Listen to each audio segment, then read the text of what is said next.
Good morning everyone. मैं मंजू स्वागत करती हूँ आप लोगों के अपने यूट्यूब चैनल पे, जिसमें हम SST TGT की सीरीज़ कर रहे हैं, जिसमें आज हम गुलाम वंश पार्ट 2 के बारे में पढ़ेंगे।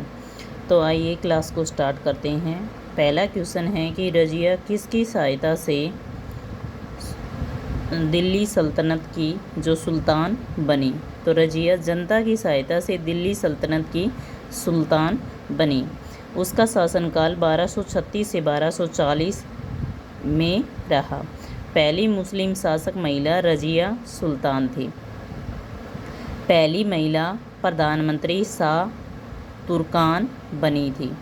1236 से 1240 में रज़िया चोगा कुलय पहनकर आती थी। 1236 से 1240 तक जब रज़िया का शासनकाल था, तो वो जब भी दरबार में आती थी, जब भी जनता की समस्या सुनने के लिए आती थी, तो वो क्या पहनकर आती थी? ये क्वेश्चन DSSB में पूछा जा चुका है कि रज़िया सुल्तान जब जनता की समस्या सुनने के लिए दरबार में आती थी, तो वो क्या पहन के आती थी और किस पर आती थी? तो वो हाथी की सवारी करती थी, हाथी पर आती थी और चोगा कुलय पहनकर रज़िया सुल्तान दरबार में आती थी।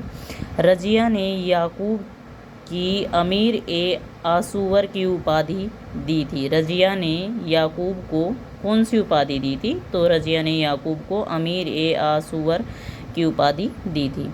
रज़िया ने किसे तबर हिंद बठिंडा का अकादार नियुक्त किया? अकादार यानी मालिक नियुक्त किया। तो किसको किया था? अल्तुनिया को किया था। रज़िया ने बठिंडा का अकादार यानी मालिक नियुक्त किया था, वो अल्तुनिया को किया था। रज़िया ने अल्तुनिया से विवाह किया था। रज़िया और अल्तुनिया का प्रेम विवाह था, तो रज़िया ने अल्तुनिया से विवाह किया था। किसने रज़िया की हिंदू डाकुओं से हत्या करा दी थी? तो वो है बैराम शाह ने। बैराम शाह ने रज़िया की डाकुओं से हत्या करा दी थी। रज़िया को अपदस्थ कर तुर्को सरदारों ने किसे दिल्ली की गद्दी पर बिठाया? रज़िया को अपदस्थ मतलब रज़िया को हटाकर या चालबाजी से रज़िया की हत्या कराकर तुर्की सरदारों ने किसे दिल्ली की गद्दी पर बिठाया? तो वो बिठाया था मुइजुद्दीन बैरम शाह को। सुल्तान का अधिकार कम करने के लिए कौन से नए पद का गठन किया गया? तो सुल्तान का जो अधिकार था उसको कम करने के लिए नए पद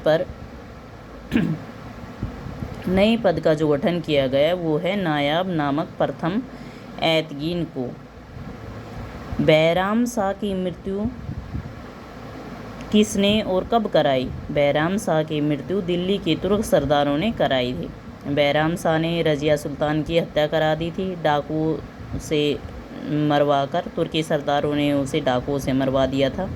बैराम शाह का उसमें हाथ था और बैराम शाह की मृत्यु करा दी थी तुर्की सरदारों ने। बैराम शाह का उत्तराधिकारी कौन बना? बैराम शाह का उत्तराधिकारी बना वो अलाउद्दीन मसूद शाह बना। मसूद शाह ने अपना अमीरे हाजिब बलवन को बनाया। मसूद शाह जो था, जो बैराम शाह का जो उत्तराधिकारी था मसूद शाह, उसने अपना खास पद होता था एक अमीर हाजिब, जो एक खास पद होता था जो राजा के बहुत करीब होता था, वो किसको बनाया? तो वो बलवन को बनाया। बलवन का वास्तविक नाम क्या था? तो बलवन का वास्तविक नाम बहाउद्दीन था। कब बलवन ने मसूद शाह के स्थान पर नसीरुद्दीन मोहम्मद को सुल्तान बनाया? तो बलवन ने 1246 ईस्वी में मसूद शाह के स्थान पर नासिरुद्दीन मोहम्मद को सुल्तान बनवाया। नसीरुद्दीन ने राज्य की सारी शक्तियाँ बलवन को सौंप दी थी और बलवन को कौन सी उपाधि दे दी थी? तो बलवन को उलग खा की उपाधि नसीरुद्दीन ने दे दी थी। बलवन ने मंगोल नेता हलाक से समझौता कर पंजाब में शांति स्थापित की थी।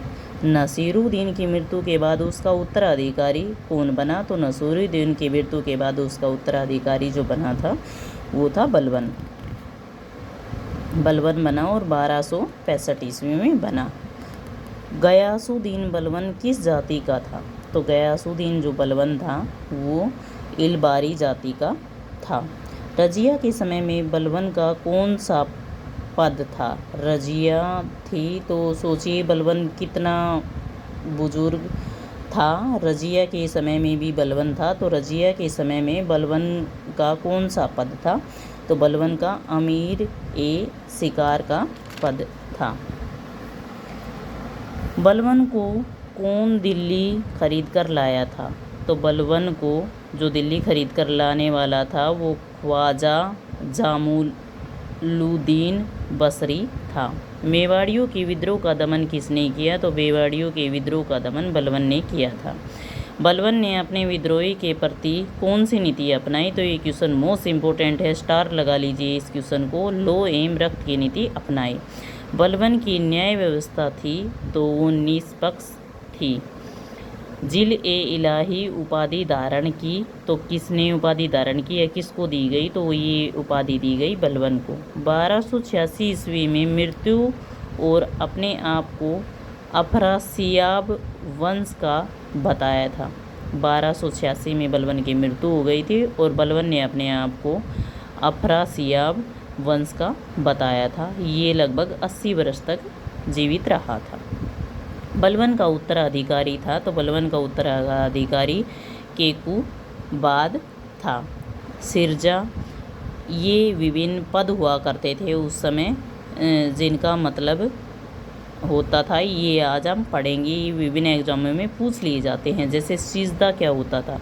सिजदा होता था सिर झुकाकर राजा को नमस्कार करना।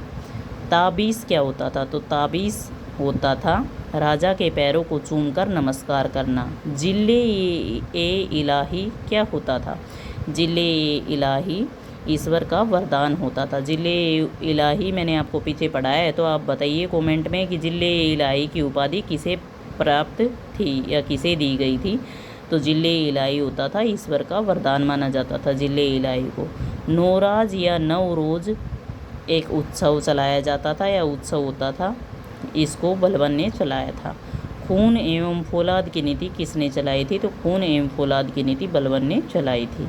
मेवात के जंगलों को कटवाना गोपालगिरी का दुर्ग बनवाया था। मेवात के जंगलों को बलबन ने कटवाया था और गोपालगिरी का दुर्ग भी बलबन ने बनाया था। ये विभिन्न एग्जामों में पूछे हुए क्वेश्चन हैं जो मैंने अपने नोट्स में इंक्लूड किए हैं आप लोगों के लिए। अखनौती समझौता बलबन के काल में हुआ था। अखनौती समझौता हुआ था वो बलबन के काल में हुआ था। दीवान ए अर्ज सैन्य विभाग बनवाया था, बलबन ने ही बनवाया था।